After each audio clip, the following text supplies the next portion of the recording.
बोलिए हनुमान जी महाराज की जय। हनुमान जी की एक चौपाई का मैं आज स्मरण करता हूँ। सूक्ष्म रूप धरि सियहि दिखावा और विकट रूप धरि लंक जरावा। कितनी सुंदर चौपाई गोस्वामी जी ने लिखी। सूक्ष्म रूप धरि सियहि दिखावा। जब हनुमान जी एक सेवक बन करके माता सीता के सामने प्रकट होते हैं तो सूक्ष्म रूप, छोटे से छोटे रूप को धारण करके सीता जी के सामने प्रकट होते हैं। उससे क्या होता है, सीता जी के हृदय में वात्सल्य प्रकट हो जाता है। सीता जी उनको अपना पुत्र मान लेती हैं। सीता जी के हृदय में एक पुत्र का भाव उत्पन्न हो जाता है। ये हनुमान जी की विशेषता है। सूक्ष्म रूप धरि सियहि दिखावा। परंतु जब कोई संकट आ जाता है, जब कोई विपत्ति आ जाती है तो विकट रूप धरि लंक जरावा।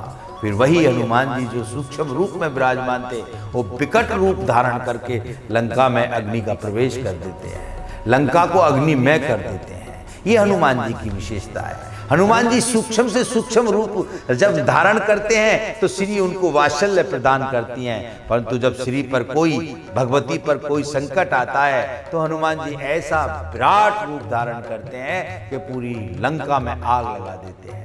तो ये हनुमान जी की विशेषता है। ये हमको संकेत देती है कि जब हम अपने माता पिता के सामने जाएं तो हमारा स्वरूप जो ऐसा हो कि उनके हृदय में हमारा वात्सल्य उत्पन्न हो, उनके हृदय के वात्सल्य को हम प्राप्त करें। परंतु जब कोई देश पर विपत्ति आए तो हमारा ऐसा विराट रूप होना चाहिए कि हम अपने देश को बचाने के लिए हर तरीके से अपने विराट रूप को प्रयोग कर सकें। ये हनुमान जी की विशेषता है। बोलिए हनुमान जी महाराज की जय। मुझे हनुमान जी की एक और चौपाई याद आती है।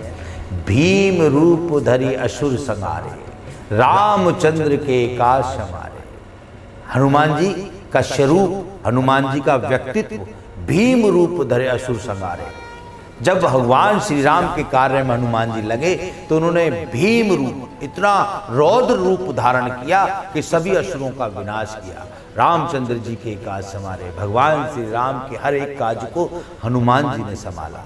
यदि आप हनुमान जी का स्मरण करते हैं, हनुमान चालीसा का पाठ करते हैं तो हनुमान जी आपके हर कार्य को संभालने के लिए तत्पर रहेंगे और आपके यहाँ विराजमान रहेंगे। क्योंकि अगर कलयुग में कोई प्रत्यक्ष देवता है तो वो हनुमान जी हैं।